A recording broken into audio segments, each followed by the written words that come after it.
Your brain is the most powerful tool you'll ever own, but how well do you really understand it? Welcome to Know Your Brain, a series where we decode how your mind works and teach you how to use it to your advantage.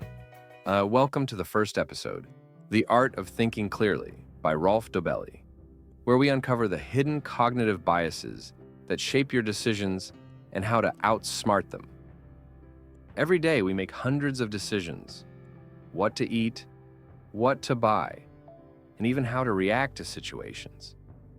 But what if I told you that many of these decisions are influenced by hidden thinking traps? These mental errors, known as cognitive biases, cloud our judgment and lead us to make irrational choices. In this video, we'll explore the first 5 chapters of The Art of Thinking Clearly. These concepts will help you recognize and avoid common thinking mistakes, leading to better decision-making in everyday life. Chapter 1. Survivorship Bias. Imagine you want to become a successful entrepreneur, so you study the habits of billionaires like Elon Musk and Jeff Bezos. You notice that they wake up early, read books, and take big risks. So you decide to follow their routine, expecting similar success. But here's the problem. You're falling into the survivorship bias.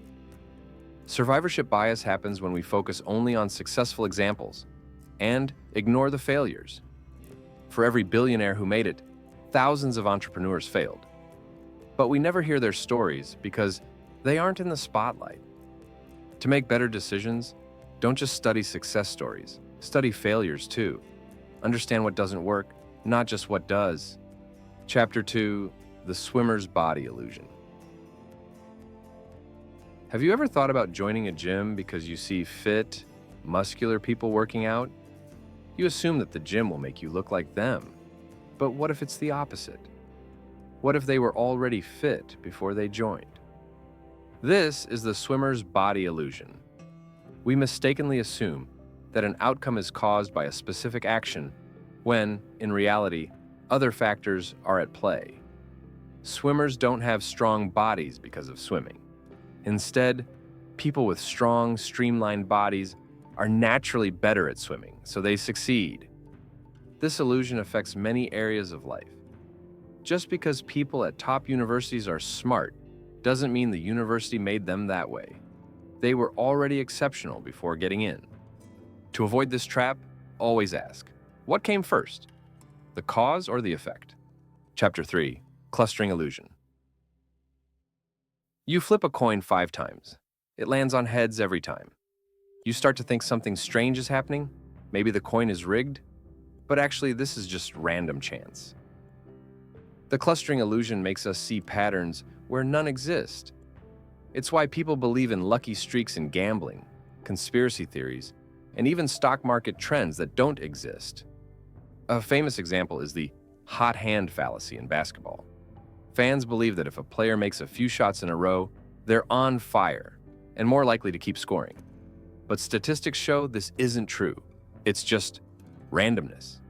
Next time you see a pattern, ask yourself, is this real or just my brain trying to make sense of randomness? Chapter 4. Social Proof. Have you ever walked by a restaurant with a long line and assumed it must be good? Or seen a post with thousands of likes and thought, this must be important? This is the power of social proof. We assume that if many people do something, it must be the right thing to do. But this thinking is dangerous. Just because something is popular doesn't mean it's correct. Social proof explains why fake online reviews work, why people follow trends blindly, and even why cults exist. We trust the crowd, even when the crowd is wrong. To avoid this bias, think for yourself. Ask, is this actually good or just popular? Chapter 5. Sunk Cost Fallacy. You buy an expensive movie ticket, but halfway through you realize the movie is terrible. Do you leave or stay? Many people stay because they don't want to waste their money. But the money is already spent. You won't get it back. This is the sunk cost fallacy. We continue investing in things because we've already invested in them, even when it no longer makes sense. This bias affects business decisions, relationships, and careers. People stay in bad jobs, bad investments, and bad relationships because they feel they've already put in too much time. To make better choices, ignore past investments. Decide based on the future, not the past. Conclusion and call to action. These 5 cognitive biases shape our daily decisions. But now that you're aware of them, you can start thinking more clearly. Which bias surprised you the most? Let me know in the comments. If you found this video useful, give it a like and subscribe for more psychology insights.